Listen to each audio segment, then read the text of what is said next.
All right, I think we're live. I believe so. If there's a No chat, idea. there's a chat that I can see here. Hey, we're here on another episode of Salient Points.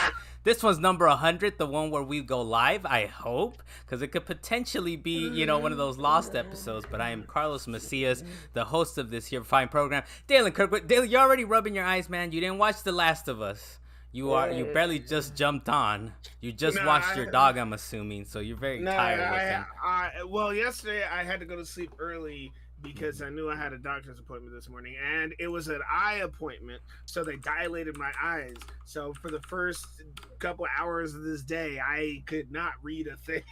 You're dealing with dilated eyes. Dalen, I give the instructions at the hospital about dilated eyes. You're going to have blurry vision for 4 hours. You're not supposed to drive. I'm assuming you still drove in the snow, uphill both ways. Well, let's hope you survive it, Dylan. You're over here talking about, let me watch The Last of Us. You can't even see out of your right eye, man. Dalen Kirkwood. I can see now. Dalen Kirkwood from Up in the Mountains. Thank you for joining us on this live episode. This one's going up for officially February 7th, 2023, but we are streaming. We hope it all works out. If anyone has a chance to kind of look into that day, or at least whatever. But we do have Dalen Kirkwood Up in the Mountains. Thank you for joining us, sir, for this special episode here.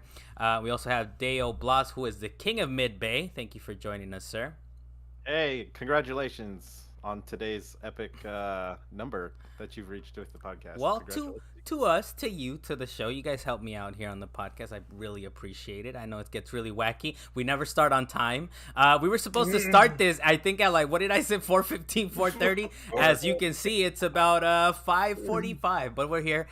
Luis Mendez on the wheels of steel. Thank you for joining us again, sir. Yeah, you went live, but you went live on a different broadcast, so the other one still says upcoming. Okay, You reasonable. have two different live videos going on right now. So how do I find the link? Very quickly. I got it. You got it? Oh, you know where the new link is? Okay. Yeah. Hopefully. Okay, so we'll get started here. We'll get started here. Hey, it's a 100th episode. We're going live here. We'll start off as we always have, as we've been starting the last few weeks, is Survey says. Basically, I put up a poll on Twitter and ask a random question. This last week, I said Sony says they're not halving a PSVR 2 projections like Bloomberg is reporting. Who is lying? 55% of people said Bloomberg, who we have said are reputable, semi-reputable in the past, and then 45% said Sony. Duh. I was a little surprised. I was a little shook, so I did tweet out saying, people, all these manufacturers, PlayStation, Xbox, and Nintendo can and will lie to you.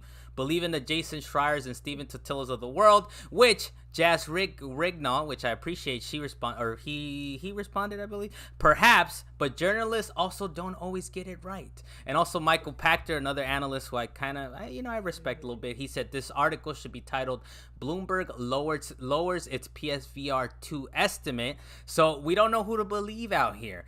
Even Sony came out and said we deny these claims that we've reduced PlayStation VR 2 production following underwhelming pre-orders. They said they're, quote, seeing enthusiasm from PlayStation fans for the upcoming launch, which includes more than 30 titles such as GT7, Horizon Call of the Mountain, and RE Village. I kind of, since it's a little mixed bag here as far as the reception is, I kind of stand by my statement. I feel like Bloomberg, being a semi-reputable outlet that they are, probably did report on we're hearing Sony's talking about let's not produce as many. And like I said, Sony can and will, any of these manufacturers can come out and lie. So always believe that they can lie, right? But I do appreciate the commentary, and I got a little bit of feedback on it, and I appreciate that. It's possible that the journalists may have not gotten it right, and I hope they update it at some point. I haven't seen that, so maybe to them they're like, no, this is ironclad. We believe in this. We'll go to Luis. We'll keep it reasonable with Luis first, and then we'll go to Dalen. But Luis, what do you think about this, man? Who's lying here?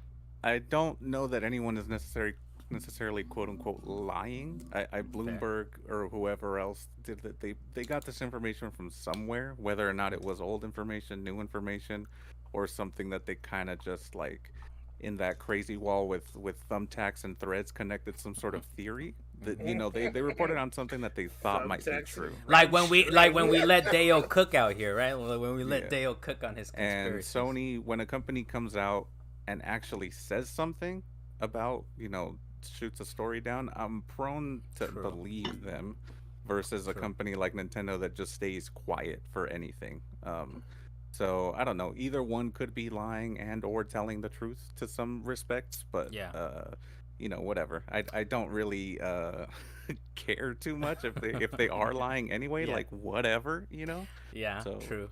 I think it just goes to like a bigger thing. Not to. This is sort of like PSVR 2, man. Like I put on a previous post, like they're gonna support this thing for 3 to 6 months and be like, whatever. We got our money out of it. But I think it can point to a bigger thing, right? Where it's like, look, don't always assume they're telling you the truth. But you do make a fair point. I mean, it could have been Bloomberg is like, we did hear this. It might have changed. They might have changed the goalpost, but we did hear this at some point. You would hope, though, that they would, being the journalists, because Sony can say whatever they want whenever they want. You would think that Bloomberg would be like, no, we did hear this, right? So it's a little believe, I guess, who you want to believe. I did appreciate the controversy on it, though. What do you think about this, Dalen? Well, as to who is lying, I don't know, but like Louis said, I'm more prone to actually think that Sony is trying to tell the truth, that they shoot it down so quickly. Kind of like when, what was it, Cyberpunk 2077 said Sony will give you refunds, and Sony turned around and was like, no, we're not doing that. But I'll tell you what, when it comes to the launching of a new system or even a new IP or a game or whatever it is, the fact is, all of these companies, they're guessing, they're doing math, and they're trying to wonder whether or not people are going to pick these things up, and so they try and estimate what it is, but it's all still guessing, regardless of what happens. I mean, that's the projection, right, Dalen? The projection It's means they're guessing, all right? Projection means guess. That's what it is. Yeah. It's a guess. So good job. Thank you, Mr. Thesaurus, man. We appreciate welcome. that. They're guessing. We'll go into the headline right quick on this Hogwarts Legacy. The game comes Really out on quick. Friday. Go ahead, Dalen, please. Yeah, I'm gonna take a step back because you didn't get your Master of Arms name today. Oh, that's true. I did. Hey, it's wacky today, man. We don't even know what the link is for the show. All right. I hope they'll Like, put we're out the live, but correct I one. don't know where. We're live somewhere on the internet, but okay, Dalen. Well, I'm the master of what? You are the master of paper mache. Papermache.com. Thank you very much. I hope you appreciate like that enough that you had to mention it. But look, I just wanted to make sure it got we'll out go there. into the Hogwarts Legacy, some of the controversy. Of course, we've been hearing about it since the game has basically been announced, right? The J.K. Rowling has kind of come out and said some like transphobic statements, and people can feel a way about it. That's okay, right? But we've seen the reviews. The reviews are out, and they're kind of overwhelming, I think, or at least I think from last I checked, they're at least 85, right? If anyone can kind of give me an update on that one, but I believe they're at least 85 on Open Critic, and that's the one I like, Open Critic, but on Metacritic as well, I'm assuming. Some outlets, basically some outlets decided that they're skipping reviewing the game, but also that they're not doing guides, which is, according to Steven Totillo from Axios, said that's actually kind of a bigger revenue sacrifice, not doing the guides. And actually, we see it when we write stuff. We do a lot of podcasting around here. But like the Dale Stories, when he does like 10 tips about it, Halo, or 10 tips about this, those get hits. Those get more hits than like say a review or anything else. So the fact that they're like, we're not doing reviews or we're not doing guys, they're just kind of sticking to their guns. I think part of it is also probably that they're not getting early review copies, right? I think we talked about it last week when what was the game for Forspoken, right? He's like, like whoever the PR guy was, where it's like, I see you shitting on my game and yet still asking for a code, huh? So I think that I see you, right? So I think that could potentially be a thing, right? So at least one outlet, Kotaku, didn't get early review codes from what we can tell. This is on some tweet reporting from Legacy Killer HD. He's basically like, look, they're confirming they didn't get any codes. One of the key things in the game that people have pointed to is that it does feature a transgender character, Sirona Ryan, who you meet early on in the 3 broomsticks. And this is, I think, gives you kind of a sense that the developers have tried to distance themselves from J.K. Rowling's statements, right? I'm catching up to the movies. I won down 6-7 to go. Believe before because there's a part 2 somewhere, right? It's so wacky, man. The acting. I talked to Luis off wax about this, and he's like, the acting gets a little bit better. They grow into They're it. children. They are children. the 3D animation. Supposedly, they're supposedly Some of the visual effects actually do hold up. Surprisingly enough, like, oh, that still looks kind of good, but some of it looks a little rough. Anytime they have the characters like manipulated in the air or swivel, moving around. It's super rough, man. It's very rough. But anyways, we'll talk about the game. If you guys want to talk about this or kind of what has you most hyped about, I'm not sure who is the resident Harry Potter fan on here. Let me throw it to Luis. I think Luis might be trying to figure it out. Luis, what do you think? Are you the resident Harry Potter fan? You would say the number one Harry Potter fan? I don't know. We don't really talk about Harry Potter on this podcast. So we don't really talk about Harry Potter. It's a secret shame. Well, we did get sorted into houses, Luis and I think. I think we're the only two. Yeah, I saw that. Well, I saw you guys tweeted that. I guess maybe the fact that I've been sorted for years, maybe we'll throw that into the mix, and I'm a little bit higher up in the tier. If we really want to pick, I'll give it to you. Even if it's just to throw some smoke at Dale's way, I'll do it. I'll take it. Yeah, I'll accept it. But Luis, we know you're the Peter Pettigrew of the group. So how are you feeling, Luis? Reference.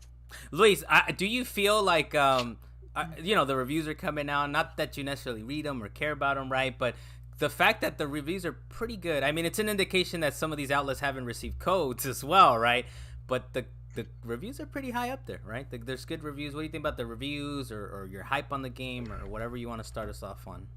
Yeah, I mean, I've been excited about this game since it was announced. So I kind of saw the reveal trailer. I saw something like a gameplay reveal trailer that came out a few months ago, and that's basically it. Aside from some of the kind of clips that they post on Twitter, they're like few second clips just saying this is this character or whatever. But yeah, I don't look at reviews. That's not a thing that I really do, so I haven't seen them. I've heard that they're overwhelmingly positive, which is, I guess, good to hear. But yeah, I guess it's, kind of take it with a grain of salt if there's some people out there that haven't gotten a review copy. But I mean, at the same time, these companies have $60-$70 somewhere if they really wanted to review the game, right? So, That's true. But yeah, I get it. That's If you're true. accustomed to getting review copies, it is kind of like, wait a minute, what's going on here? Is this something that happened because they posted views of editorials or something about? I'm pretty sure, right? Like editorials will be like, "Oh, this is horrible. Why are you looking forward to this?" It's the author has made these statements. I have seen a lot of that on Twitter of people like, if you buy this, then you're transphobic or some stuff like that. Which I don't want to get too in the weeds on that topic, but because people do chalk it up to her saying transphobic remarks, but I don't think any of those people, or most of them, didn't kind of go see her response to it or her blog post of saying that she supports the transgender movement, anyone's decision to, decide if they want to be a man or a woman. It was just basically her splitting it up and saying kind of like gender is a fact, I guess. Like if you're born a man, you're born a woman, like sort of into health situations, or you go to the doctor, it's important for them to evaluate you in that sort of scope. Yeah, I guess. But, which it was something that you mentioned, just like specifically to the Scottish government, that they were passing this law that basically would, in effect, say anyone can sort of just decide I'm a man or a woman, and that's kind of it. They are legally a man or a woman. There's no like. So she was just saying, it's some sort of it's what do you call it? They're just like treacherous ground, I guess, or where. You could get into situations where someone decides that goes into a restroom and sexually violates someone, because she had experiences like that. That's all she was saying.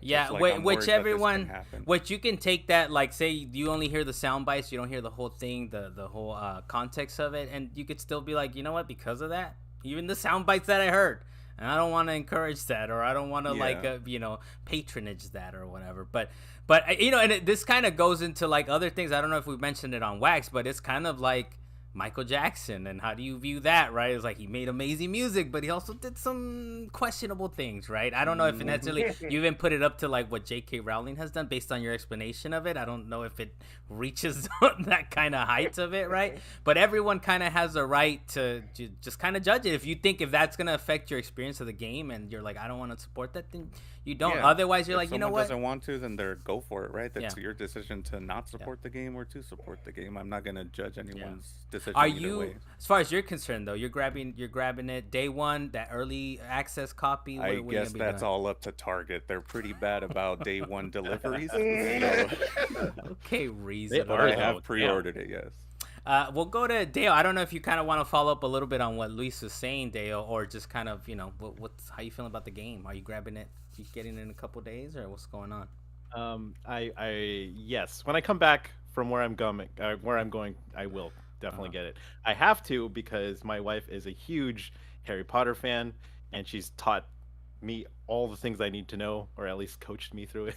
Like all the references and all this jazz. I don't know, but I have a former knowledge of it, and she'll be playing it and taking over either the Xbox or PlayStation 5 when we get back home. That's hers now. You're like, this is Yeah. my system now. Right. Yeah. As far as the controversy through it, like I agree with everything that Luis just said. Like J.K. Rowling is so far removed from the project anyway that it's just like, if you plan on supporting the devs, you should by all means go ahead and support the devs by buying it day one. And the fact that, like you said, they have transgender characters into the game already. So Yeah. they're proving the fact that they kind of want to go against their I don't know, the creator's messaging or Yeah. her personal stuff, and try to show that, like, hey, the message of Harry Potter, the universe itself, is a lot bigger than what J.K. Yeah. Rowling. Yeah, and it's up to you to think that that's authentic or not, right? And the reality of it is, like, as much as they want to distance themselves from the game, some of the kickbacks going back to it, right? Some of it is, Right. is of course, she's going to get some of that cash. But Right, go ahead, right. Dale.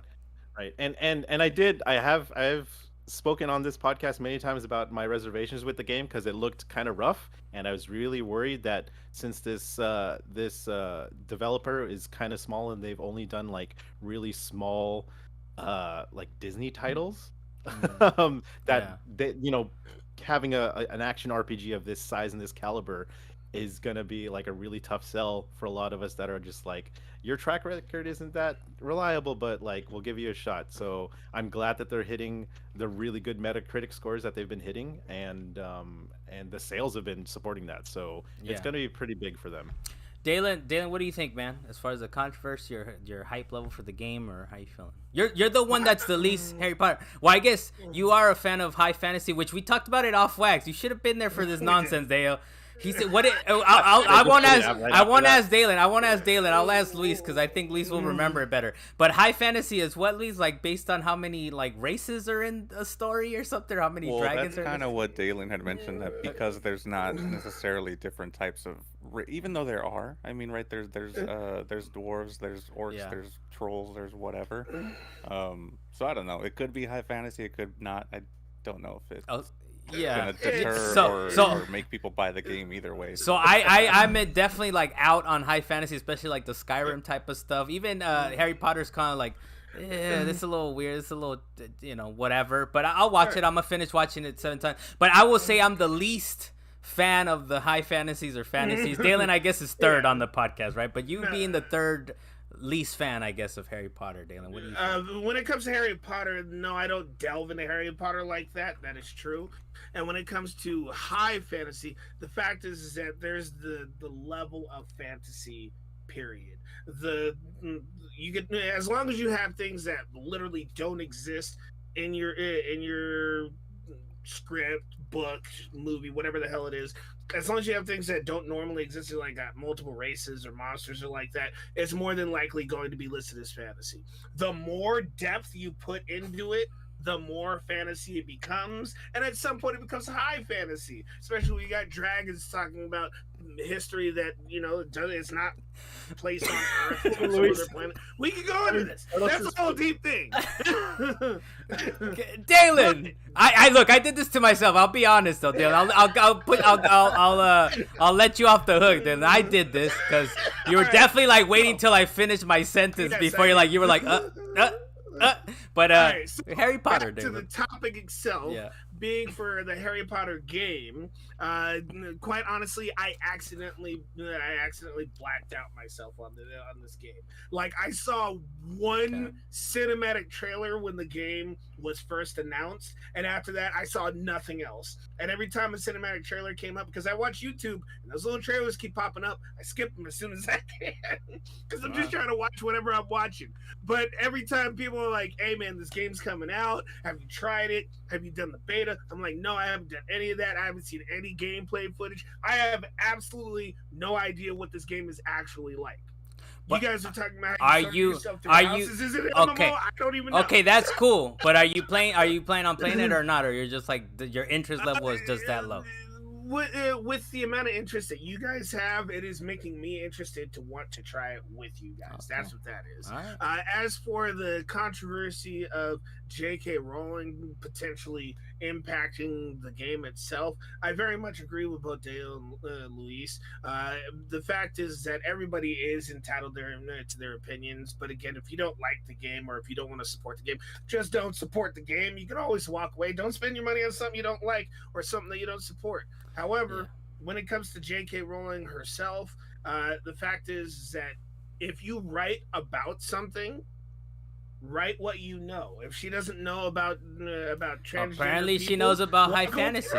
Apparently she knows about high fantasy, Dylan. She's got an imagination. She just can't put trans people into her story. I don't even think that's the story, Dylan. I don't even think that's the story that Luis fully explained. But I know he didn't explain it that he created some other storyline. You were on fantasy. Look, I know there was a whole argument over what she said in regards to whether or not she could portray transgender people in her stories because somebody asked her about yeah, Dylan, you're out of control, man. Let me just look. Let's say you were not listening and you're out of control. But thank you, Dylan. But thank you for that. Play the music. Get him let's get him off the stage, man.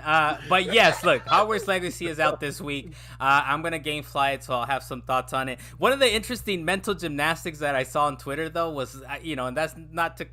Maybe it is to criticize. I don't know. But I saw someone tweet out, I was like, it's so hard to not like this game when it's so good. It was like, I mean, just like enjoy it then. Like, what is, you're having this hard time wrapping your head. I was like, yeah, but her comments, but it's so good. So you know what? You guys have to make a decision for yourselves. I think it's both. All these points of views are valid. If you think you're going to support someone that's not, except mine, apparently. Well, Dan, it's because you're out of control, man. You're not even listening to the panel. All right. I am. The next thing, real quick, I'll mention I believe this was on IGN. They said you can actually kind of go a little evilish. I'm not really sure. I still got to watch all the movies, but they said you can learn 3 unforgivable curses: Avada Kedavra, Imperius, and Cruciatus. So if you Cruciatus, thank you very much. Cruciatus. So those are three you guys can learn in the game. Apparently, I'll know what that means once I watch the movies. I guess, hopefully, maybe we'll see. But you can go down an evil path as well if you so desire. We'll go into the next topic, our next headline here, and apparently there's a lot of GaaS games dying, which is games as a service titles. The big one I think for us is Knockout City. That's ending June 6th. The developer is going to make a private server soon, and I looked it up, and this game came out in May 2021. So May 21, 2021. It's been out for almost pretty much 2 years. So they gave it kind of, I feel like, a little bit of rope there to kind of be like, okay, we're done with it. Back for Blood, we also got news from that. Turtle Rock Studios said they're ending development on that game, which that one's been out for a little while as well. Crossfire X ends May 18. That's actually on Game Pass. To me, the interesting part about that is that the Remedy made the campaign. I hear the game is kind of trash boy, though, to be honest, but kind of want to try it though because it's Remedy. Remedy, I like Remedy. Rumbleverse only lasted 6 months. That's ending pretty soon as well. Other games: Echo VR, Apex Legends Mobile, Battlefield Mobile. This is kind of interesting to me. I think Knockout City was one of the ones like, really, they're gonna knock that one out apparently. But I was like, when's the last time we played it? It really has been a good while. But Dalen, I hope you were listening. What do you think about this, man? That these games are just kind of dying. I suppose it's dying off. What does that I want to throw a rock at you, that's for sure. But okay, I was gonna say that when it comes to these types of games, just live service in general, really, you want to have a hook that you could continue to update and actually make some radical changes to it, or it's going to be hard to keep people interested. I'm actually still surprised that what was the name of the one that I'm going to drop his name for a minute, but Prue was upset that he didn't get his uniform for. What was that game? Follies, Fall Guys. Fall Guys. I'm a little surprised at Follies. Follies. We called it Follies. We called it. Everything is E's at the end, Dale. Desties. My favorite. I don't know if I put it on wax already. What is it? The Callisti Protokeys. Everything's E's at the end. But yes, Follies. But the fact is that I'm surprised that one is still going, but these are kind of getting shut down. And I'm like, okay, well, you couldn't make any type of radical updates. Like, what was it? PUBG had to completely change their game. Whatever that other one was that we were playing for a little while, where we were out in the H1Z1. The H1Z1 had to completely change their game because they had a whole pricing issue. But the fact is that if you can't make a game where you could radically improve it and get more people to get in or get people to come back, then it's not gonna last maybe more than a year or two. And what was it, Rumbleverse 6 months? And apparently that's a quality one too, right? I mean, these are all like, games as a service. For the most part, they're like sort of free to play, right? So it's just kind of like, I don't know, it's kind of, I hope it's an indication of game companies are like, you know what, let's make something that it's gonna sell 5-6 million copies, right? And we're gonna be happy with that, right? But unfortunately, I think that the cost of development, is just so high that to them, games as a service, like, this is the only way. And if this isn't working out, then it's what is gonna work out? Luis, what do you think about this, man? How do you think this, like, the overall picture of this? I guess kind of how does it affect gaming?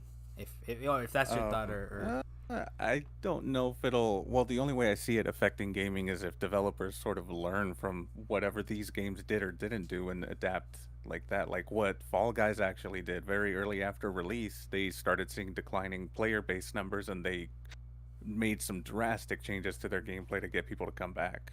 Dalen's not aware of this apparently, but they completely like redesigned their gameplay to make it more enticing to get players to come back in, playing in groups of people or playing solo, and their numbers have been pretty strong. They still have a lot of players playing there, but when everyone was surprised, like I remember the chat blowing up like, "Oh, Knockout City down," I was like, none of you guys play it. Like, what are you talking about? You're like, that's it was so fun. Damn, they're that's shutting it down. Fair. Like, I'm so upset. Carlos, like, if it was so fun, why don't you play it? Like, I don't. That's very fair. That's very Carlos fair. almost refused to buy it. He was like, "Nah, I just want it free on Game Pass." Well, look, you know what? That's very fair for you to say, Luis. I was thinking the same, and I was like, for whatever reason, I thought this thing came out like this last year, but it's been out for 2 years now.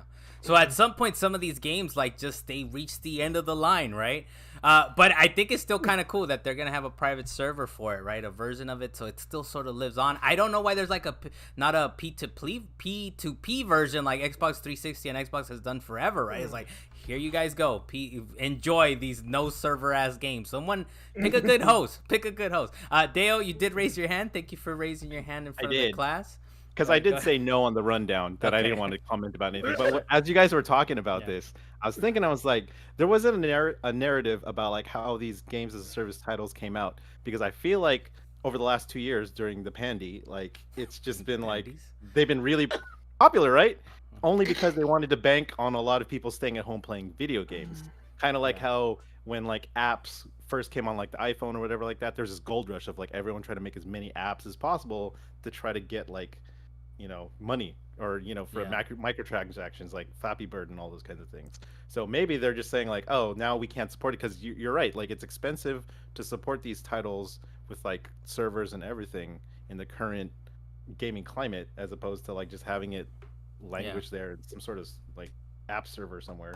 So that kind of makes sense to me. Like not everyone could play everything at the same time. So only the best of the best is staying around. Yeah, and I think you brought it up, right? We're in the post-pandy era, in the post-Pandy era where it still exists. It's still there, right? The numbers have gone down, thankfully. Hit you up on it because this is not a game. But it's not a game. You added the E to the end of it. This is not a game. Hey, it's fun. I'm taking it. That's great.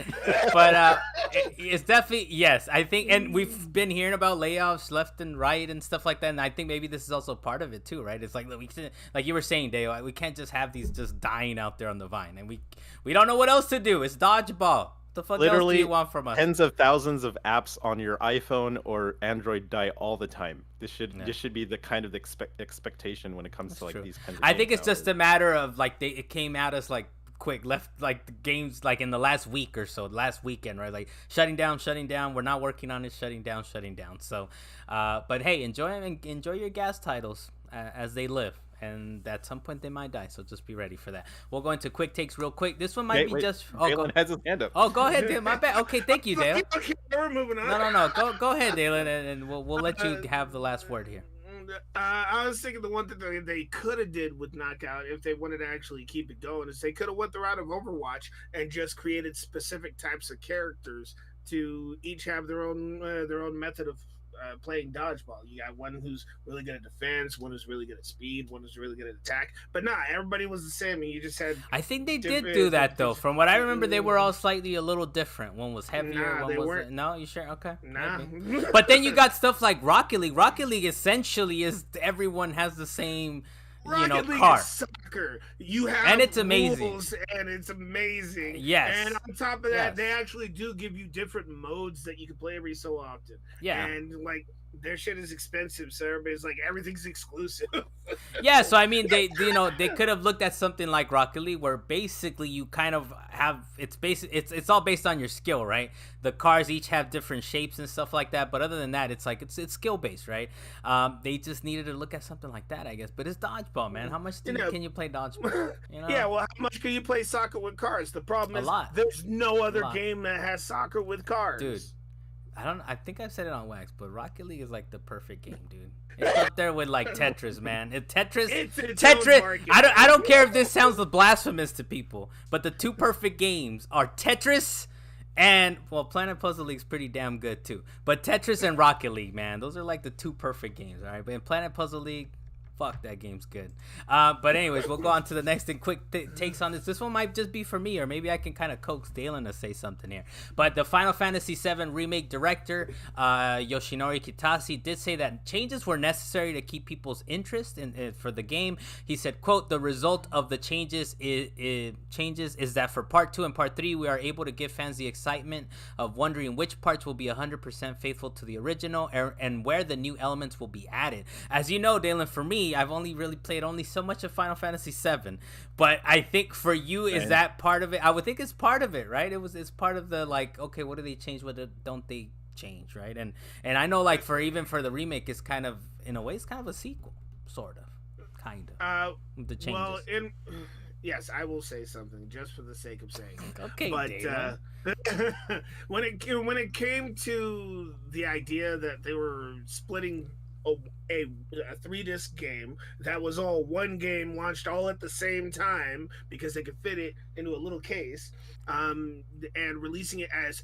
3 different games, our only question was how far into the story is each game going to go? How many different releases are they going to have? Are they going to have a part 4? Because I believe that when we started this whole Final Fantasy VII remake thing, they were talking about it going to be 4 parts. And then they turned it around and they're like, no, it's going to be 3 parts. And then you're thinking, well, what are they cutting out? I understand that there's going to be different stuff because times have changed significantly.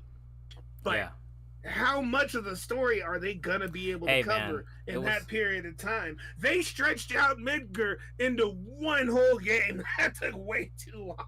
Hey, they got things started. They got things revved up, all right? So 2 and 3 are gonna be extra long or something, I think. And there was an Avatar 7, 8, and 9, and at some point you gotta be like, no, we got fire, we got water, we got earth animals. They just split up. Dale, do you have any thoughts on this, or do we move on to the next thing here? I know you put an A.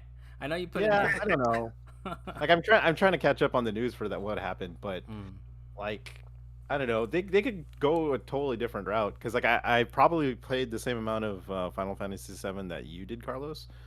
Because I never finished the original one. It got spoiled like way too early for me, and so like I just You never only got around to spoiled playing on it. one part, and you know it was just one part. Yeah, true. But still. That's only a third of the way through the game. There's way more stuff that happens. It's still good. I have been playing the rest of it on my Steam Deck, and I'm up to the part where no, I don't want to say it because I'll be No, spoiling. here's the question: Are you still in Midgar? That's the only question. No, I'm totally out of there. I've been out of there for hours. Then you're already past Carlos because Oh, that's okay. only the Okay. got out of Sure. Midgar and he stopped. That's true. That's true. I was like, this is the part one where part one ends, right? So that's what I'm gonna do. But so if you play remake, I don't know if you played remake, Dale, but remake is switching things up. So I kind of like it though. They already kind of did, right? So Yeah. you kind of expect part 2 and 3 to follow in the same kind of path, and it shouldn't be one for one at this point at all. So. Yeah. We'll see how it works out. It's kind of interesting. He's right. It's interesting to see what the differences are from the original release compared to the newer ones, especially the remake. And I mean, it's totally possible. We're already seeing that in like the Last of Us HBO show. So I was about to say, Made right, for when new we generation. talk about The Last of Us a little later on, we'll talk. There's some changes. There's some like diversions that they've taken, and even a little further more in the last episode.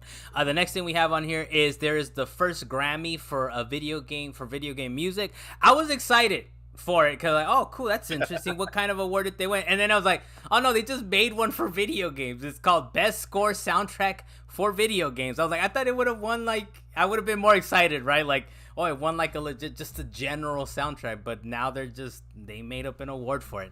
But it is Assassin's Creed Valhalla, so at the very least, I guess the Grammys, they're an institution, right? They're like recognizing things, I suppose. But Dale, what do you think, besides Dalen's laughter on it, what do you think about this? So I didn't watch the entire show. I just saw the clip of the guy announcing the winner, and he didn't even know how to read it. He's just like Assassin's Creed Valhalla. He didn't know how to say the award winner. It was hilarious, man. That's the only clip that I saw. Yeah, it's cool that it's out there, but there's got to be more categories than that. A lot of these musicians put a lot of themselves in the music, so come on, guys. I feel like it's one of those things where it's like the Game Awards got like 100 million viewers. Okay, I know what we'll do. Throw in a video game award. Yeah, let's do that. Let's throw in a video. You think they're gonna try to funnel gamers over to the Emmy side? A couple, man. I'm not watching no Grammy situation, right? Man. But I'll hear about it on the internet. The next thing we have on here, Star Wars Jedi Survival will have fast travel, which was a much requested feature. That's according to IGN. And also the game has been delayed from March 17th to April 28th. It's supposed to drop the same day as Dead Island 2 or around that time. So there's gonna be sort of a little blast radius, I guess. We'll see how that pans out. They did delay the game because they said, quote, they want to hit the Respawn quality bar, end quote. We'll go to Luis. We haven't heard from Luis in a little while from The Void. So what do you think, Luis? What are you thinking about either the fast travel or the delay? I remember saying no on this one. Oh, you put no on this one? My bad. Hey, we're live. Hey, just so you guys know, when you don't listen live, we cut all this out because it's live. You get to hear it, right? I think. So, Dalen, we'll go to Dalen. Dalen, what do you think, man? What do you think about this new features or the fact that it's delayed? What do you think? I think it's delayed because they're adding this feature. But in reality, yes, they needed this feature because there was a point where I was stuck on a planet. I was like, wait, I want to go to this other planet. And I accidentally went down the wrong path. And I was on the other side of the planet. And there was no way I was getting back to my ship without finishing the whole ordeal that was there. I was like, just got to save it here. And I'm going to have to live on this planet now. I'm just going to have to live here. That's fair. It was way more of an ordeal than I expected it to be when I ended up in that section too. Yeah. I was like, man, I just want to get back to my ship. I don't even care what's happening right now. Dude, I'm playing this thing on easy, man. Or whatever. I remember switching it to easy, and it was still kind of hard, man. It's sort of, like we said. Yeah, I know you don't agree, Dylan, but it's kind of like a Dead Souls-y type of game. So, you're only saying that because you got to have that. You got to do that counter button thing. There are plenty of games that has the counter. Dalen, yeah, like Bayonetta and Ninja Gaiden. Yeah, I get that. No, I know what I said. You have to go pick up your equipment. You have to go pick up your inventory. All right, that you drop after you die. No, just your experience. Dale, what do you think, man? What do you think about this here? It's a little news. You know, it was really funny when I saw the news of this break on Twitter. Like, a lot of people were kind of mad that they're changing it up like this, even though these were like frustrations. And I mean, they're fixing it for a lot of people that hated the fast travel system, and especially like you, Carlos, who just don't want to backtrack, mowing through other enemies trying to get your stuff back. So I think it's fine. What they should have done is give us the choice. Like, they should have given us the choice if we wanted fast travel enabled. Then, you don't have to use fast travel if you don't. Or want you don't to. have to do it. Right. Yeah. But I will say this: when it comes to just the idea of introducing fast travel, you would think that based on the maps that they had for the first game, I don't know how many of you actually beat the first game, but just based on just based on the size of the maps, those were very traversable one way or the other. But if they make bigger maps, I'm gonna want fast travel. All right. What do you think, Dale? We'll give you the last stop before Dalen steps on your lines again. Dale, what else, man? Don't make me throw a rock at you, Carlos. Fuck your couch. Oh my God, no! I like it. Whoa. No, I'm just saying. I'm looking forward to Jedi Survivor. I'm not gonna pre-order it day one. I just want to wait and see like what's gonna go down with it and everything. But yeah, I'm really excited. I hope most people are, because the first game was really good. I feel like. We're going to be too busy playing Dead Island. The other thing that I think both of you guys are kind of a little hyped about, we got a new Nina reveal and gameplay trailer for Tekken 8. They also announced that there's going to be a closed alpha test coming to select locations starting in EVO Japan 2023, which is kind of interesting, right? When we get these like alpha tests or beta tests, it's usually like, just download it here, have it. But no, I guess you're gonna have to go to some physical locations. But what do you think, Dalen? Did you get a chance to watch the Nina reveal and all that, the new trailer? No, I was already at the point of shut up and take my money. Oh, okay. I am ready for Tekken 8. I've been waiting years for the next Tekken game to come out. I've been playing Tekken 7 for too long, looking at the lathering of Vaseline across the screen on my HD 7 years. TV. 7 freaking years.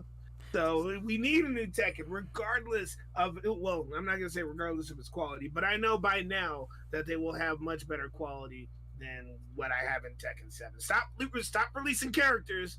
Give me the next game. All right, Dale, since I'm assuming you did watch the trailer, you didn't go complete blackout, right? What do you think? What did you see from this trailer? Nina looks fine as hell. Although she's covered up in like leather. She actually looks more like Wesker. She's got her assassin thing going on. Yeah, she got more of an assassin thing on. She doesn't have like the bridal gear that she's always, rocking sometimes. But you know she's an assassin. They made a whole separate game of Nina. They made a whole thing about that. Yeah. But like the gameplay looks really good. They're definitely gonna change it up where it's gonna be a lot more offensive focused. Because they have meters in Tekken now. That's for everyone, not just like Akuma. And so they're definitely wanting to have more offensive focus and less defense, which is going to be kind of shitty. But whatever, we'll see how it works. It looks beautiful. Like they showed not only Nina, but they showed more of what's his name, Brian, and Paul. So like they look amazing, and they showed a couple of the mechanics that they're changing up. And it's gonna be wacky, dude. Like, I can't wait. It's gonna be wacky. I want that alpha. I want the alpha in America, but I don't know if they're gonna do it. I'm not gonna travel to Japan, Evo Japan, but I can't wait to watch the matches. Yeah, there you go. So there you go. Closed alpha test, and they might come out here. They're like an arcade potentially somewhere that they can find. The likelihood of that is like so low. It's not even so we'll see. But I'm down to watch it too. Keep your hopes up, Dalen. The next thing on here, real quick, Dragon Age Dreadwolf does have gameplay out there, so sort of a lot of the gameplay leaked. People are complaining that it looks a little mobile game-ish, but also sort of in the God of War style. So that kind of gives me the impression that it's like it's not gonna be an Inquisition. It's not gonna be another Dragon Age as we know it. Dalen, were you able to see any of it, or are you kind of hyped for the next Red Wolf? What do you think? when I first heard that Dragon Age 3 was coming out, I believe that, or at least when they announced it as Dragon Age 3, I was looking forward to like the third person view and attacking with my person. But then Dragon Age Inquisition came out, and I was like, what the fuck is this? So I think this is a little more exciting when it comes to a Dragon Age game. I just hope they could fix their story, because that's really where they dropped the ball. As soon as part 2 came out, the ball was dropped across the board. Dragon Age Dreadwolf, fix your story. All right, official like request from Dalen here. The next thing we have on here is Destiny 2 Lightfall. That's coming out in a couple weeks. I'm kind of hyped about it. I'm dropping, as I've said on Wax, I'm dropping the $100 on it. All right, I'm doing it. I'm just whatever, man. I don't want to miss no keys. I don't want to miss any dungeons. Just give me the whole thing, damn it. But we finally know, as you know, I don't know if you've played them, Dale, but they drop the game. They'll let you level up for a little bit, and then a raid drops, which right now March 10th. That's about 2 weeks, Dalen? 2 weeks, 3 weeks after the game drops. So March 10th at 9 a.m. that raid is gonna be up. Are we doing a little? Oh, it's a Friday, huh? Well, aside from that, we can still do it Saturday, but the issue isn't that. Yeah. The issue is having a group. We need a group. I don't care if we don't finish the raid, but let's try it. And we just need to get people together. That's fair. It's me, you at least, maybe one more person. Luis is kind of getting up to speed. Luis, what do you think, man? I know I sent this out in the chat and you put like a sad face or a mad face about this or something. I put a mad face in So it. please to explain why you are upset. Because we're not going to do this. Like, we're not gonna finish this. We're not gonna do this. What? You guys keep telling me every time I play Destiny, damn, we gotta do a raid. We'll do a raid. Hey, you haven't done a raid. I've never done a raid. I've already done it though.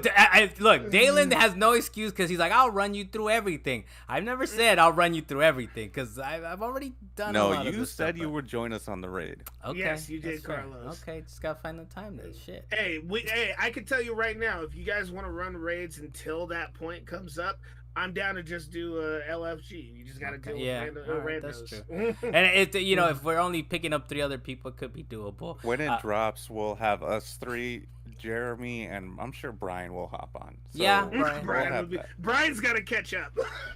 He'll be fine, dude. He takes care of his business, man. What?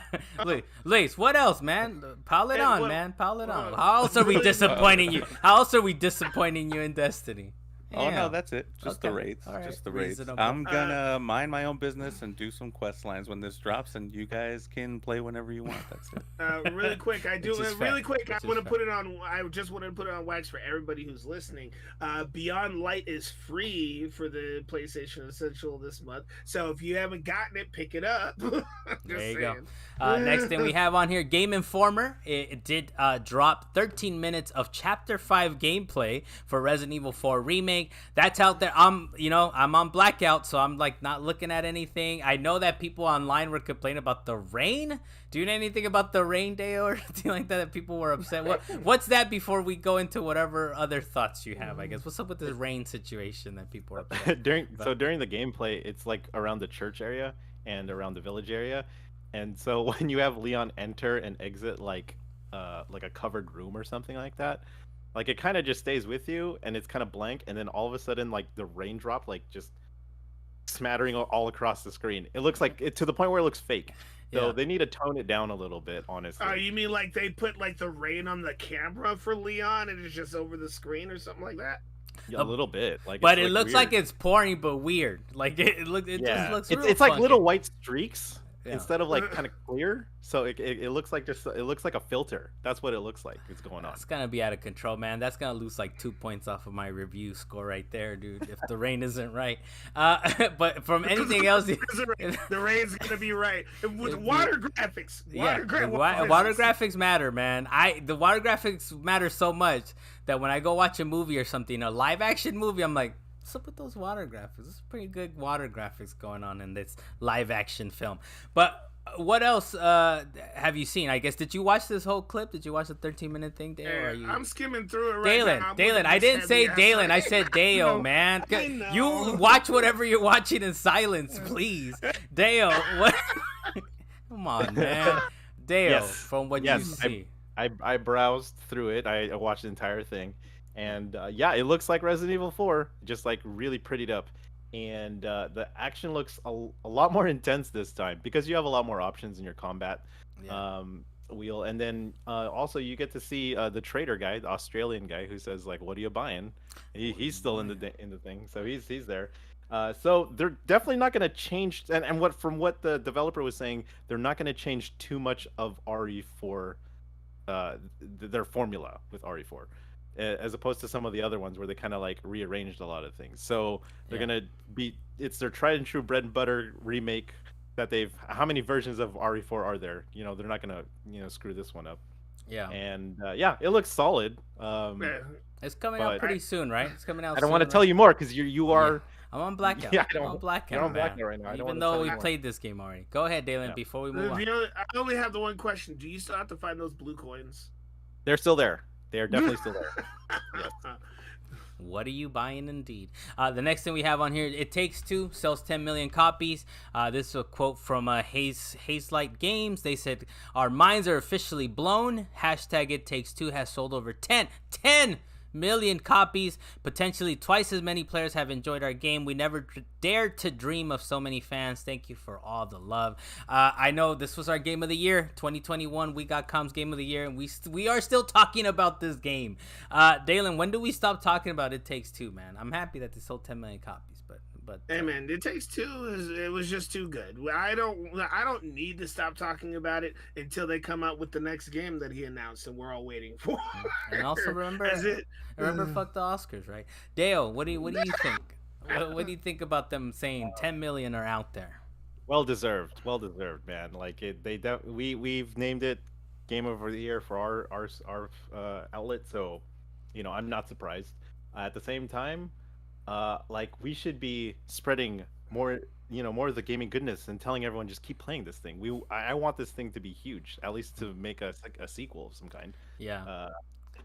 But like someone also put out on Twitter saying like, if you were to give a video game to someone who's never played a video game before, like what video game would you give them? And I was like, this is kind of a good candidate. It Takes Two is kind of like a co-op story kind of thing where you could play with someone, teaching them the game mechanics and it has a good sampling of all these other game mechanics you'll find in other video games that are part of those games. So I was like, that might be a good entry point for someone who's never played a video game. It'd be a good entry point, but it takes some coordination, man. So hopefully there's a good entry point to like, this is how you control a 3D character. They gotta at least know that basics. But yeah, the story is smooth, such smooth gameplay. I like how it's just basically mathed it out though for us to make it game of the year, right? It's like it was in everyone's list, kind of higher up there. But did you have something else, Dalen, on that, or we can move on to the next thing? There's more so on Dale's point of if you had to give somebody a brand new game, what would it be? I don't know if this would really be the best entry point because of that platforming, and sometimes it takes some real reflexes to be able to play that game. But for me, I've actually had a couple of people ask me, "Hey, Dalen, what game should I play?" And I would throw them on a game. The easiest thing for them to get into to actually be an entry point is actually an RPG. Just a good RPG. Which one? Yeah, preferably high fantasy. Done. No, I mean preferably high. I mean, Dan, it's Tetris, man. You get them on Tetris, dude. You just press the diagonals, or not the diagonals. Put them on Beyond. What was it? Beyond Two Souls. Put them on Beyond Two Souls. Give them something. Hey, give something to look at. Put them on Detroit. Put them on Detroit. Put them on Detroit. Tell them to get all the trophies. That's the first experience. The next thing, real quick, PlayStation 5 has passed Sega Genesis at 30.75 million hardware sold. PlayStation 5 is at 32.1 million hardware sold. They said, quote, moving 7.1 million in the holiday quarter. So good for PS5. They might be out there. They might be out there potentially, I'm assuming, if they're selling so many of them. The next thing on here is God of War Ragnarok sells 11 million in 3 months. So I like that It Takes Two is kind of celebrating 10 million, and God of War is like, oh, what did we say a few episodes? Let me dump on him from a great height. Here we go. 11 million in 3 months. 11 million in 3 months. Sony Santa Monica said, we're incredibly humbled that God of War Ragnarok has officially sold through 11 million copies. None of this would be possible without the support of our fans. So thank you for coming on this journey with us. And I feel like it deserves it, man. It's deservedly so. This is such our other game of the year of this past year, 2022. We got Com's game of the year, God of War Ragnarok. What do you think, Dalen? I think, hey man, we already said it's game of the year. What'd you think was gonna happen? Of course, it's gonna sell a whole lot. Don't even worry about God of War. You put God of War name on it, and you actually do it a little bit of justice. It's gonna sell. You made a statement there, Dalen. You made a statement there. We'll move on to what you've been playing. Dale has played nothing apparently. Nothing. You've been. That's the name of the game, man. Nothing. It's blackness. Dale, I'm assuming you've been preparing for this trip, right? There's a trip coming up. We won't see you for how many episodes, Dale? How many years? Episodes? At least 3. Okay. 3 right. years. So just so the fans know. No, three episodes, just so we know, the fans out there.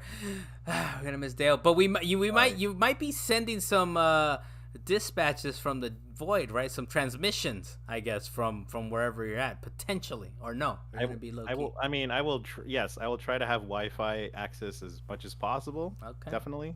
Yeah. And I'll keep in touch, man. Right. I'll watch. And look, it's a vacation. Maybe a couple little videos though, a little quick little videos Definitely. of where you are and that kind of thing. I don't have TikTok or whatever, but it'll be definitely on Twitter. So. Okay. Hey, don't forget your sat phone. Don't forget your sat phone. Oh, sat phone indeed. We'll go to Luis. Luis, what have you been playing, man? Let's get to what's going on here. I'm still playing Google the Game, aka Destiny 2. So yeah, getting through my quest lines. I did some Crucible, did some Iron Banners, leveling up there. Yeah, just trying to finish up all the quest lines I can that aren't locked behind Beyond Light until tomorrow, when I get it for free from PlayStation Plus. So yeah, once that drops, I'll be able to wrap up those quest lines and then I guess get ready for what's the new one? There's something about light, right? Or Lightfall. Yeah, Lightfall's coming out in a couple. Just getting ready for Lightfall after I close off all those Beyond Light quests that I can't finish, even though they're halfway done already. Hey man, you're gonna pick it up for free. You'll get it done. I do like how I was like, hey, Iron Banner's up, so that's like one of the events that's going on right now. You're like, I need help. Do you still feel? You can't solo into Iron Banner, right, Luis? Is that what I was fine. I did fine. All right. Little malfeasance did the trick. Okay. Oh, is that why you have the staff or something? He's over here shooting with the staff. I'm like, no, that's a glaive. I'm talking about the malfeasance, that cannon, the hand cannon. Okay. It's a nice looking spiral hand cannon. It looks like it was carved out of a tree. Yeah. Dale, you've been playing Destiny too, right? And then we'll get to the other game that Luis has been playing. But what's your feelings about Destiny, to keep it on Destiny? All right, to keep it on Destiny, I've actually been helping Luis out and trying to get through some of this Destiny stuff. And even Luis is now teaching me stuff because we had to go find these bodies and follow the trails. I'm like, what the hell is happening? And of course, he did the Google.com thing. So we were trying to finish this quest, and it's still ongoing. But how many steps, Dalen? How many steps are part of this quest that you guys are working on? No. The one quest is just one step, okay. But you can only get one. You have to collect these. I can't remember what they're called. They're like Qualicoras or something. Like Qualicora. You have to collect these Qualicoras, and you can only get one a day. So you have to go back the next day and then find another body and then find the Qualicora. It's not too hard to do it. You just got to do it like every day or as often. But what's the highest step thing that you guys have been involved in? Like, is there one that's active currently? What step of how many steps are you in? Dude, a lot of these things have many steps, but the one that you're referring to, Carlos, is I brought up the fact that there was an exotic quest that was really nice. The new season of the Seraph, I've been doing the actual event for it, like going to do the new arenas that they have and the story that comes with it. It's actually a really nice story. It's the one about the Exo Stranger, and you got to go and do a bunch of stuff, but the missions are totally different and they change like every time. And I assure you, Carlos, it's one of those things where you're like, hey man, how come we don't get these nice missions just for free? I'm telling you now, Carlos, this is one of those points where you can get one of those nice missions. Remember, I want to do it. I'm ready. I'm ready. Look, I'm ready. I'm just disappointed you don't answer the question. There's like a 32-step quests, Dalen, or a 60 step? 54. No. Why don't you just Carlos, answer the question, man? no, 54 step quest. Every season they have one of these, and you cannot progress in that quest until the next week. You've done this too before, Carlos. It's wacky, man. I'm gonna jump in though. They do the weekly thing. You know what? Whatever, fine. Hey, we're on week 9. You can do like all the steps. Hey, I've been trying to get rid of Forspoken, dude. I'm close. I'm like a level or 2 away. I'm close, and then you're having a Sonic Frontiers issue. You're like, I just gotta beat this. Let it go. What else? I'm there, dude. See, Dave, you were trying to talk about it's your honorable mentions over here. Talking like I was just trying to get through it, man. Good job on that honorable mention, Dalen. Right, Sonic Frontiers. Yeah, at this point it's like a level, dude, or 2. I'm like, I'm there. Luis, anything else on Destiny before Luis kind of gets to his other game, Dalen? Hey man, I'm just saying, do the Season of the Seraph stuff. Even if you don't do anything else right now, do that at least. I'll mess with it. Luis, how's God of War Ragnarok going? Yeah, so I started it up again a few days ago, and it's been a long time since I've played this game, like sometime in December, mid-December. And it was on hard mode. It's on the hardest mode, give me God of War, and it was rough, man. It was rough coming back to that game. It was, I'm dying at literally every single encounter right now, just trying to get used to the controls and the combat again, getting the timing right, because basically I kind of... It was working at the time, but the setup I have right now, the shield that I'm using, it's the weakest shield, but it gives you the most benefit when you parry at the right time. Oh, that's what I was using. I think that's the one I used. Right now on Give Me God of War, that thing gives you no leeway. Like there's no room for error on that thing. And it's rough, man. Blocking is rough right now. So do you feel? I don't know who put it on. Was it Dale? Maybe put it on Twitter or something like that. That you're like, this is how I feel when I've come back to a game after 6 months of not playing it or something. No, it's like when you finally beat that boss where you died like 14 times or whatever. That's what the thing. That's how you're feeling. Okay. Yeah, God it's of War just literally every single encounter when I finish it, it feels like that. There you go. But you feel accomplished. You feel sure, I guess. I mean, or you feel like you just barely got away, like to the next step, like you're crawling away from the battlefield. The story, please. Like, I just want to kill these two enemies that I can't get past right now.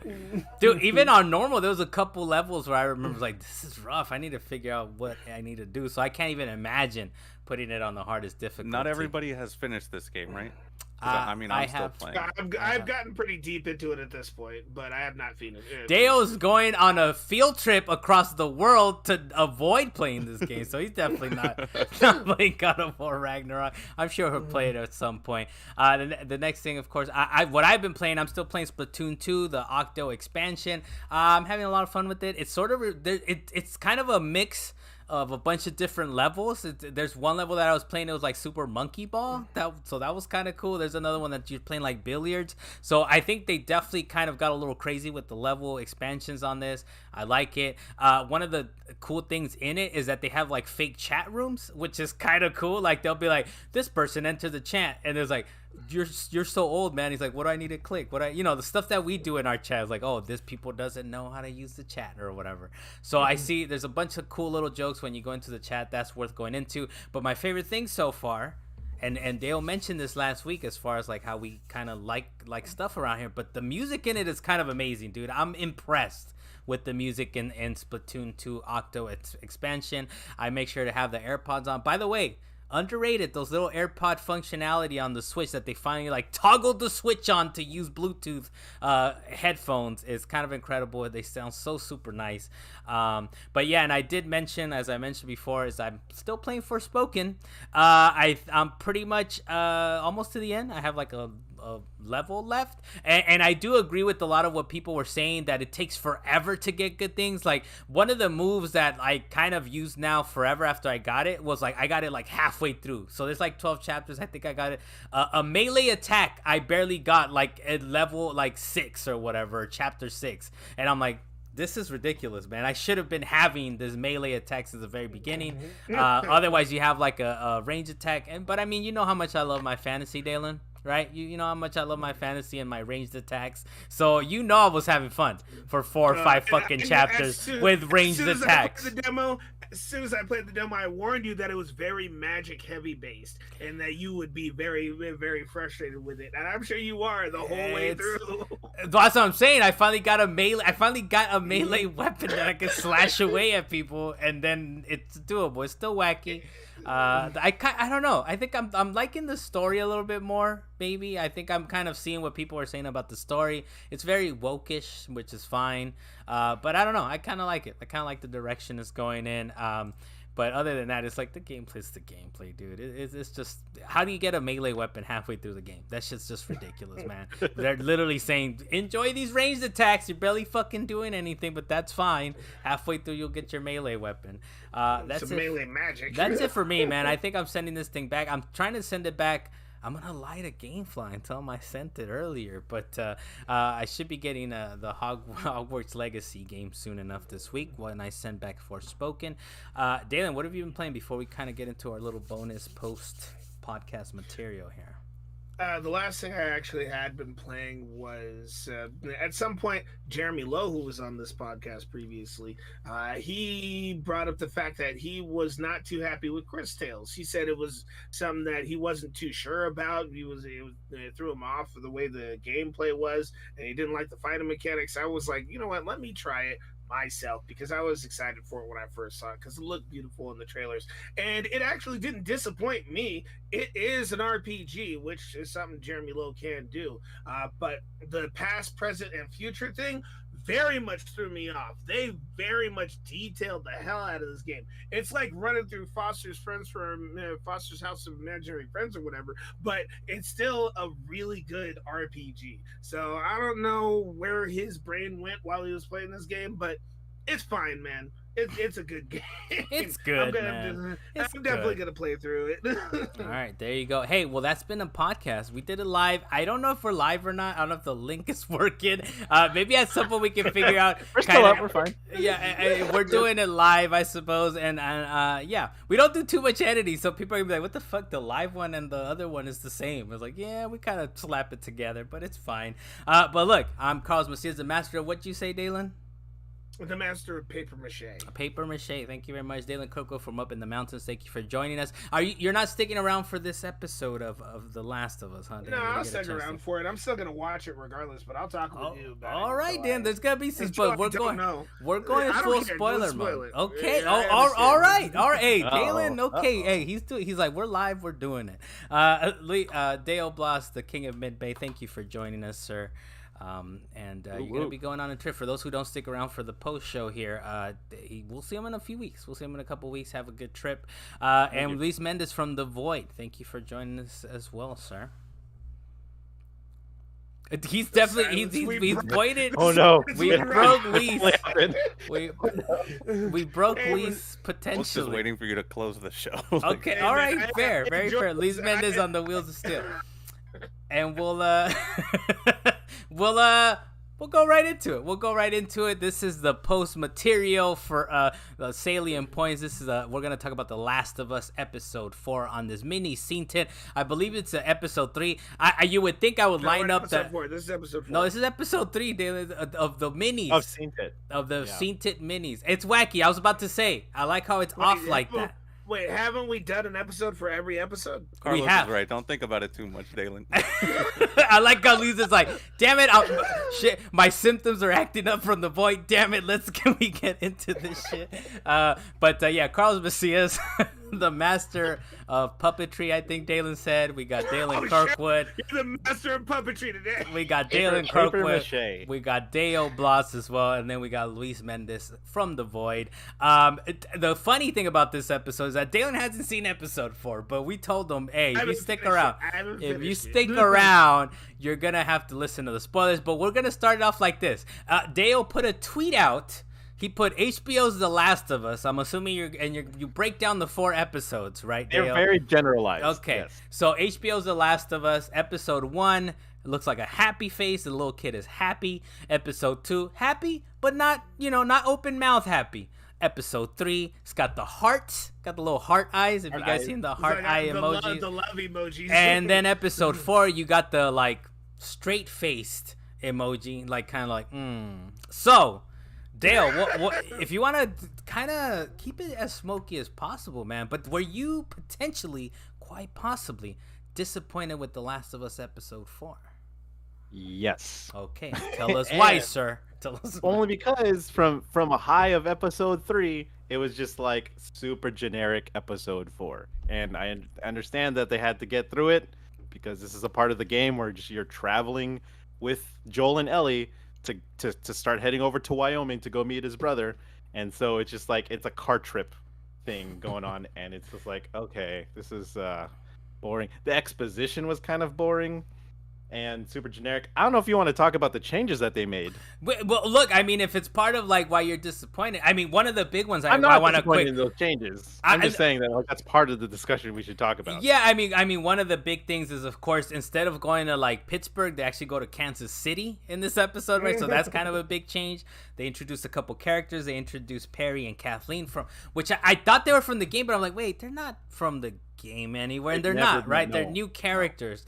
Right, so that's kind of one of the changes to the game, which so far I'm like sort of okay with. Do you feel like those changes are like kind of leading you towards that's part of why I don't like it, or no?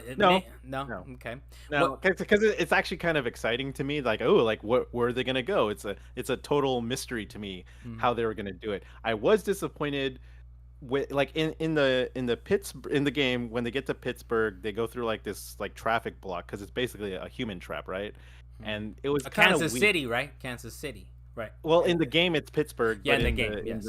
In the show it's Kansas City. And when they do the human trap, when the humans try to trap Ellie and Joel in that truck, it was kind of weak compared to how they did it in Pittsburgh. There's a lot more action in the Pittsburgh version, but the way that they killed off one of the guys, one of the raiders that's in Kansas City, that was really good. Like, there's a lot more humanity about like, hey, we're just humans trying to survive this whole thing. Like, my name is Brian, don't kill me.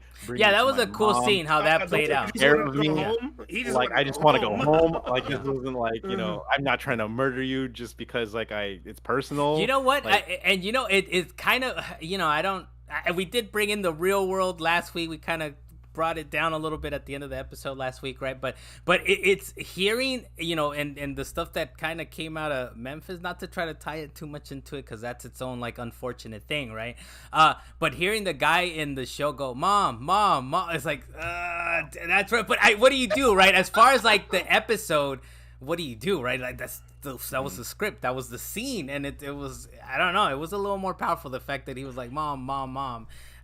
Hearing that, we'll come back to you, Dale. But Luis, what do you think? Were you kind of disappointed as far as the episode's concerned, or are you higher on it than I feel like I'm pretty much on the same boat as him as far as that emoji reaction goes. It was very sort of like, of the 4 episodes that have come out, this one has been the weakest. It's been the most sort of like generic TV so far, I think, especially with how good the past 3 have been. It was a better change than in the game with the way that Ellie quote unquote killed her quote unquote first person as far as Joel was concerned at the time. But then I feel like the follow up after that was weaker than what it was in the game, where it was, that moment was sort of a point of tension between the two, even though Joel was obviously happy that he wasn't dead, but it was like Ellie didn't follow his instructions, right, of like, don't take a weapon. But I guess because of the way they wrote the script, with them sort of becoming friendlier and happier with that road trip section, that I don't know how long that was, but it felt like it was at least 10 to 15 minutes. Yeah, and some of it, and some of it, long. And some of it, it's funny because like they they talk about it in the post show, and I didn't listen to the podcast actually this morning, but I just remembered. But part of like some of the things that the directors talk about, Neil Druckmann, is like this whole like direction that they're taking the series in, was like, Joel is this violent person, and Ellie is realizing that she's also violent too internally, which I don't know if the games necessarily show that. Yes, over the traversal, over like the course of the games, yes, Ellie starts to get a little more violent, more like, it's like, damn. But I feel like that's more of a like, I need to survive, not because inherently she's violent, as you can see in these scenes where she gets the gun and Joel's like, I told you about this gun, but I'm gonna give it back to you. Here you go. And she looks like all crazy, right? Like, it's like, oh, I love it. I love this gun. Teach me more. And it's kind of like, yeah, they're not natural born killers or whatever like that. Yeah, so that was one of those things. But yeah, as far as the episode, it's sort of one of those transitional episodes, right? It's like, look, we're setting up the scene. I mean, for what you can say about the episode, I guess, is that this is like the closest that Joel and Eddie have been, or Ellie, my bad. Joel and Ellie have been, where they've actually gotten to know each other, and it's not like all these crazy scenes of like, I'm trying to get you from point A to point B. You can kind of at least see like their character building, right? Like the development of like, oh, we're getting to know each other a little bit better, even to the point where she's like making that last scene was kind of beautiful, I think, right? Where she's like making jokes out of the pun book, right? And one of them finally gets Joel, and Joel's like, and she's like, I got you, motherfucker. She's like, you laughed, and then he just couldn't help himself at that point, right?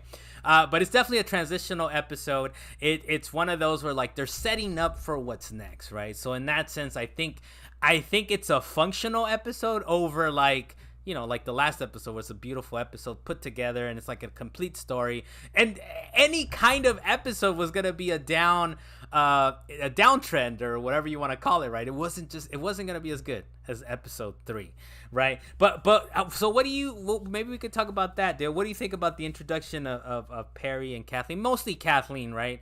And you're kind of getting a sense of what kind of person she is. She's kind of a ruthless killer. She's also like obviously trying to hide. Yeah, I know. The character, you kind of, I don't know if you believe it. She did kind of murder someone real quickly, though. Made a decision. I don't know if they picked the right. Like, I don't know if they picked the right actor to do it. Yes. Because like I've seen the actor before. She's great. But she never plays like this type of cutthroat kind of survival, leader or whatever of this band. Well, I think for this she was pulled, like, if you've seen Yellow Jackets, she's kind of a sort of kill. So she kind of pulled her from that. Yeah. So I understand that, but I don't think they framed her the right way, or they just didn't get her lines right. Yeah. So I'm hoping to see more, mainly because like her interrogation of that one elderly guy, like I don't know what the backstory is because she's a totally brand new character. Yeah. She was pretty ruthless when that came by, and she's definitely hunting Henry. So Henry, if you guys know, like Henry and Sam are part of the original game, and she definitely has it out for them for some reason. I think the reason was they killed her brother or something. Mm-hmm. So it's personal. So I was like, oh, that's kind of like a parallel to what happened to Abby in Last of Us Part 2. So it's a very personal vendetta of these characters that are trying to get through, the story.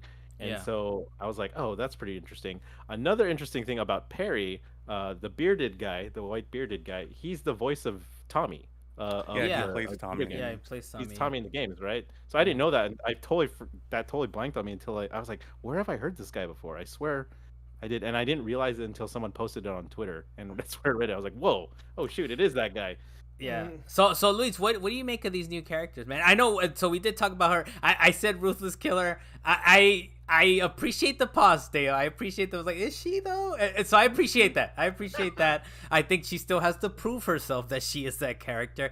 But one of the things for sure is like she at least is not being completely honest with everyone, right? Because there's definitely like that pit or whatever it is that they found in the building. Yeah. What the heck she's is like, that? she's like, don't say anything about that. And he's like, what do you mean? You guys don't know what that is? It's the big old monster thing, right, from the gym. It's most likely the bloater, yeah. Yeah, the bloater. Right? But so what do you think, Lise, whether it's that she's not being honest, or maybe you do think she's a ruthless killer? I mean, they definitely want us to believe that she's a ruthless killer, and she obviously is the leader of this group, even though she looks exactly like everybody else, basically. A generic ass character. Yeah, just someone wearing like a jacket, I guess. But and maybe they wanted that juxtaposition of someone that doesn't look like a ruthless killer or leader to sort of play that off. But yeah, I'm not quite buying You're not it sold, yet. Huh? You're not sold. Even though she did and what she says is very sort of adds to that sort of narrative, but the way that I'm seeing it on screen, just it's not connecting with me quite yet. And yeah, if I had no idea, because even me, someone who's played the games, knowing who Henry and Sam are and her sort of talking about it, like I was still kind of lost for a few moments while she was talking about this. Like, why is she so mad? And I was like, oh, it's Henry and Sam from the game. So like, of someone who's never played the games, I can't imagine how confused they are right now. Like, wait a minute, what's going on? Why is she Right. mad? There's no Who reference is of she them looking before for? that. Like, No. they have no frame of reference for who these people are. So they're not sort of quote unquote, I guess, excited to see them come up on screen. It's just the name, right? They don't really know who these people are. Yeah. Yeah, Yeah. so I'm just not buying this whole, and I guess it's interesting that they want to sort of expand on the world and add the characters. And in the games, you did know that this section you're going through was a Fedra location that was overtaken by these people, and now they're all over the place. But I don't know that they necessarily had to develop this whole story behind the area. They could have just kind of gone it. through it, Yeah. and just like, damn, there's people Right. chasing us. We don't know what's going on.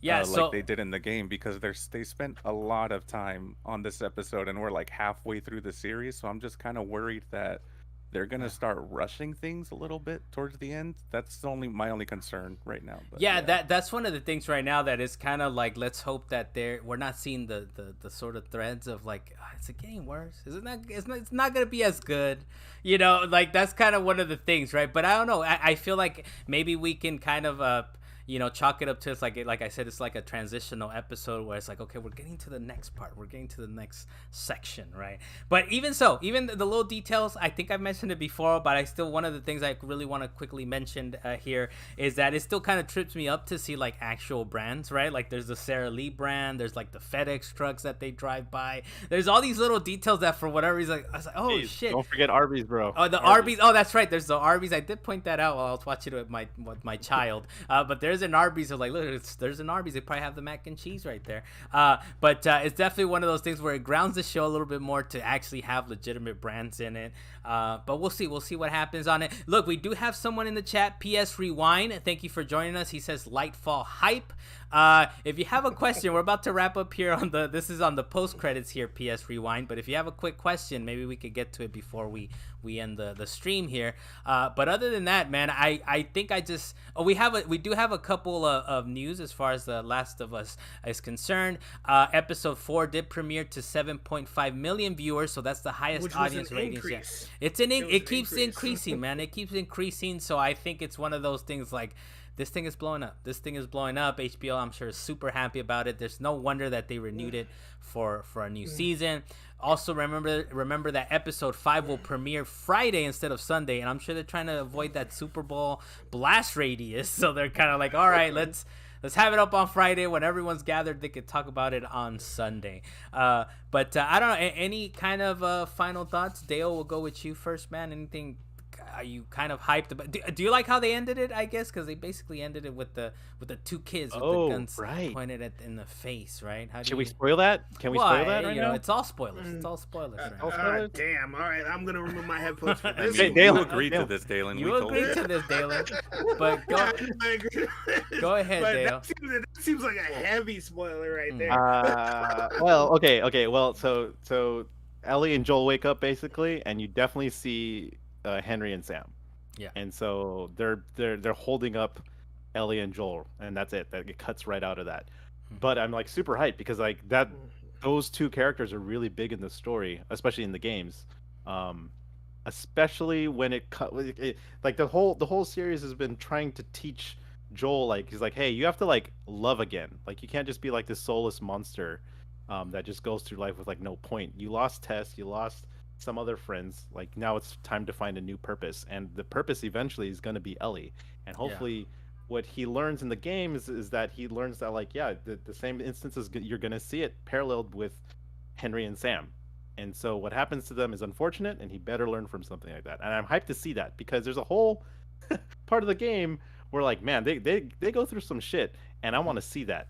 I want to see that whole which I'm sure situation and everything. Which how they're pushing through it. I'm pretty sure we might even see it like through the course of the next episode. We might see it play out, especially how many episodes do we have left, right? I think we might see it play out through the That course is a of it. concern. That is It was definitely a very like, concern. you know what, talking about how we were kind of like meh on the episode. I feel like ending it that way was kind of like, what the it was just starting. Like it was, that's kind of how I felt. I was like, this episode was just starting. All Yeah, right, that's same here. cool.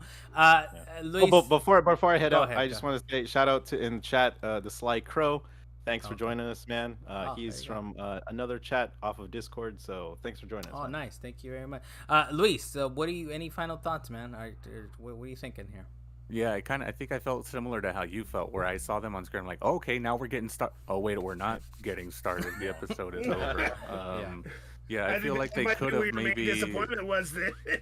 Huh? Is that you got started, but you didn't get started. You were waiting for it. Yeah. Just so tell him I- yes, Luis. Just tell him yes. Just say yes. I feel like they could have still. I don't know. Maybe this is me.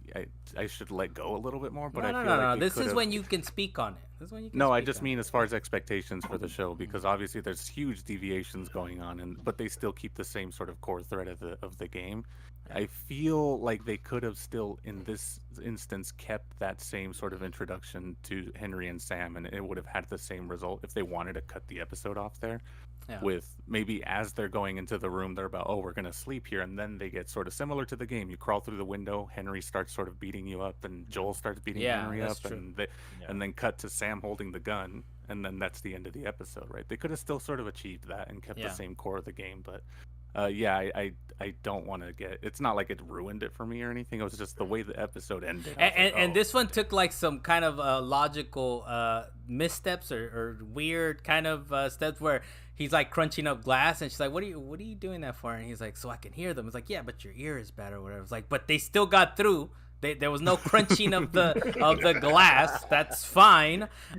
So look, I think it's fair. This is what we do this podcast for, right? We're gonna poke some holes into like what they do and the deviations, and I still think we got hopes, right? We still got hopes that it'll come back, it'll rebound next week, and we'll get pretty hyped. So as far as people in the chat, I don't know if you're seeing other people than I see Dale. I see PS Rewind. Thank you for joining us, sir. We're gonna try to maybe get a time going. Maybe that's what we need, right? Have a time for people to be like, I'm gonna.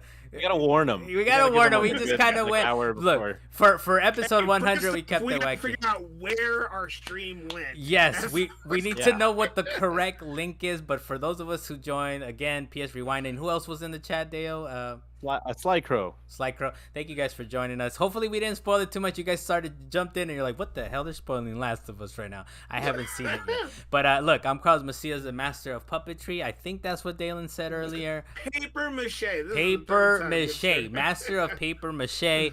Dalen Kirkwood from Up in the Mountains. Thank you for joining us. You were, I don't know, I want to say you were a good sport, but I don't know. I mean, I like it though that you were here for episode 4, but there was some major things. Try to get them out of your brain, all right, dude? Try to get them out It's of good your that it was No, like not the no, best episode for like I'm it's not spoiled gonna, on. well, True. yeah, that part sucks to actually know, and I'm still gonna end up finishing the episode as soon as we're Yeah, done here. yeah. But I was out here like Dale was about to hit some heavy spoilers, and I just turned the volume down on my Okay. headphones. That's why my hand was on my Okay. headphones. I have no idea what he said at that point, so All right. that's still cool Okay. for me. All right, that's we good. kept That's talking good. about it. Dale Blas, the king of Mid-Bay. Have a fun trip, man. We'll see you in like 3 weeks. Don't think about a podcast. Don't think about nothing, you know? Maybe I'm if you out. need to go to I'm sleep, outie. maybe if you need to like take a nap, you're like, let me put these motherfuckers on. Like, let me. Do you guys want any like Tiramisu. you guys want any souvenirs or anything? Hit me in the Potentially. chat. Yeah, let's talk And, about it off I wax. believe the Neo Geo store is still up. Bring one of those things back. Okay, there you go. We'll talk about that off wax, though, of course, right? Luis Mendez on the Wheels of Steel. Thank you very much, sir. We'll see you Yep, guys yep. next time, and maybe we'll warn you that we're going live or something, and we'll know what the link is. We'll know how it works. Maybe Hey potentially. man, shoot up we a don't know. flare. Shoot up a We'll flare. shoot up a flare indeed. All right, latest.